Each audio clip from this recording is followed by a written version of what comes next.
Si vous vous aimez les uns les autres, alors tous sauront que vous êtes mes disciples. Ce verset dans Jean 13 est assez simple et clair à comprendre, mais parfois un petit peu plus dur à mettre en œuvre. Aimer ceux qui nous entourent est une ligne directrice du message de Jésus, et la portée est énorme, puisqu'elle nous permet d'être identifiés à Jésus, et plus encore, de représenter Jésus lui-même. C'est incroyable, non? Il nous invite à aimer et à montrer de l'amour à ceux qui sont proches de nous, ceux qui nous sont chers, ceux que nous connaissons bien notamment. Jésus nous a dit d'aimer, mais ne nous a pas donné le mode d'emploi précis à suivre. Mais il a mis en nous et en toi des talents, de la créativité, des idées et l'amour nécessaires pour le mettre en œuvre.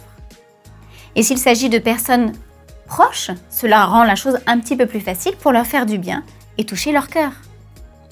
J'aimerais te partager quelques idées concrètes d'amour en action simple, mais qui font beaucoup de bien quand on les reçoit.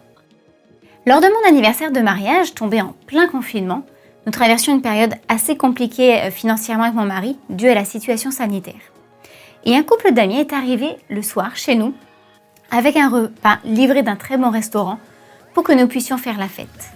On s'est sentis tellement honorés et touchés de cette démarche. Un autre exemple, mon mari a vu que j'étais un peu tendue et fatiguée pendant une période et que la charge mentale commençait à devenir lourde. Il a senti que j'avais besoin de m'amuser et de me détendre. Alors, de mèche avec plusieurs autres maris, il a organisé un après-midi goûter, détente avec des amis, et ce sont les hommes qui ont gardé les enfants. C'était une tellement belle marque d'amour, pour moi. Et pour terminer, j'avais une amie qui était sur le point de perdre son papa d'une grave maladie. Elle était à plusieurs heures de route de chez moi, donc à part lui écrire, je ne savais pas quoi faire. J'ai donc prié en demandant au Seigneur de me donner des idées tout simplement. Et puis je me suis arrêtée et je me suis dit, mais qu'est-ce que j'ai dans les mains? J'ai réalisé que je suis très cadeau. J'aime beaucoup confectionner des petites boîtes avec tout un tas de petites attentions qui peuvent faire plaisir à l'autre. Je lui ai donc préparé ce coffret et je l'ai envoyé. Et j'ai donc pu l'honorer et l'encourager en lui montrant qu'elle n'était pas seule dans cette situation.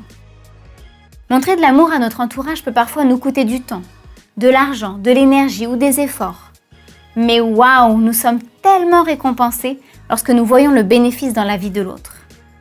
Je t'encourage à prendre quelques instants pour réfléchir à ce que tu pourrais faire pour aimer, soulager, soutenir, encourager quelqu'un de proche qui en aurait besoin. Rien que visualiser l'effet que cela va produire, ça va suffire et te donner la motivation qu'il faut pour faire ce que tu as à faire. Tu peux le faire, on croit en toi.